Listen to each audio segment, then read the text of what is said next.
Are we going to work to get something or get rid of something?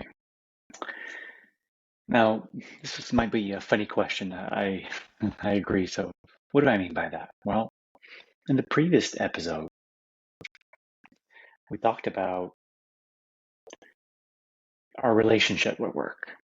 And for most people, and I was the first one to do that, our relationship with work was, or it is, one of getting.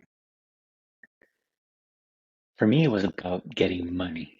I was going to work because I wanted to have money. I tasted money at a very young age, and I even cut it short, my, studies, because I wanted to be at work. I wanted to make money. And I don't have to search far and deep to recognize or reconcile the fact that this probably happened because of what I've learned and what I've observed in the relationship with work around my family business. So my family was in business, a very successful one for 45 years, and I grew up in that. And the correlation that I made with work was mainly around success and money and material stuff and etc.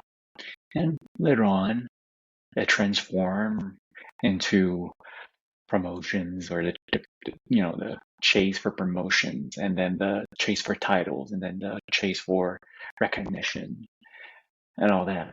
And well, that molded me somehow in my relationship with work. It was all about getting something out of it. And once I explored the relationship and went all the way or to the extent of what I could do for the titles and the promotions and the salary and the whatnot, well, I realized that I was not more happy, which was the first intention to start with, right? I was going after all these things. I was trying to get all that to be happy and to find joy, which I never find. Or if I did, it was very momentary. So then I had to look someplace else, and I had to flip the switch and be a little bit more curious about this relationship, and soon to realize that I had to let go of all that. It couldn't be about getting anymore. It had to be about something else. Brooks talks about this in his great book, The Second Mountain. He says that the first mountain to climb up is all about what I just expressed, the corner office and the titles and the shiny objects and the promotions and whatnot, and then the salaries and all that. And you get to the top of that mountain, and it's lonely that, you don't find what you were looking for in the first place. And then you go on and you climb a second mountain. And what I say to that is before you climb that second mountain, from my years of hiking, I know that there's a valley. You're going to go down before you go up again. And it's a phase that's very uncomfortable once we get there. Lots of questions, lots of pondering, lots of analyzing and trying to understand and whatnot, figuring it out, figuring yourself out.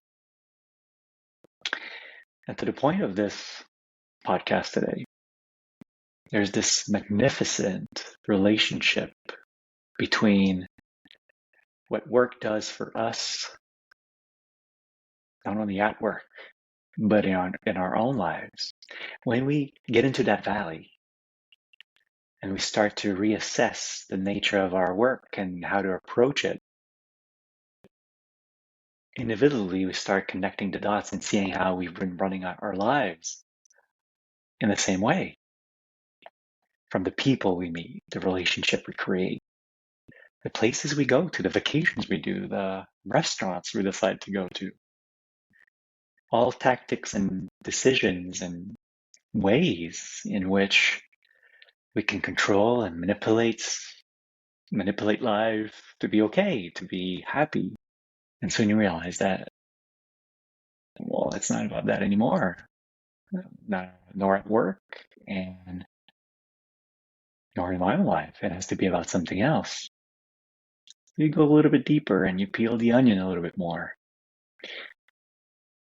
Soon to realize that whether it's at work or in life, you are given opportunities all the time, every moment, to free yourself, to get rid of yourself somehow. You know, the chase at work, whether it's the salaries or promotions or whatnot, or the chase in your life, whether it's the vacations you do or the clothes you wear or the people you surround yourself with or the circles you're part of, they're driven by our egos. Our ego is screaming, is loud. He wants to be heard. He wants to protect ourselves. We listen to it like it's God. Our ego has become our God. It runs our life. If we don't stop this nonsense, well, it's just going to keep on doing that. And then I know very well what's the rest of that story. The mind gets involved and the heart gets involved and they work together. They're into a very close relationship. And you're not happy. So what's the alternative? Well, the alternative is to use those moments at work and in our lives to recognize this and use it like fuel for the fire of your life, the fire of your soul. You use those moments when something comes up that you don't feel comfortable with, that you don't appreciate, that you don't like. You use those moments when you feel the need that kicks in to control and do something about it.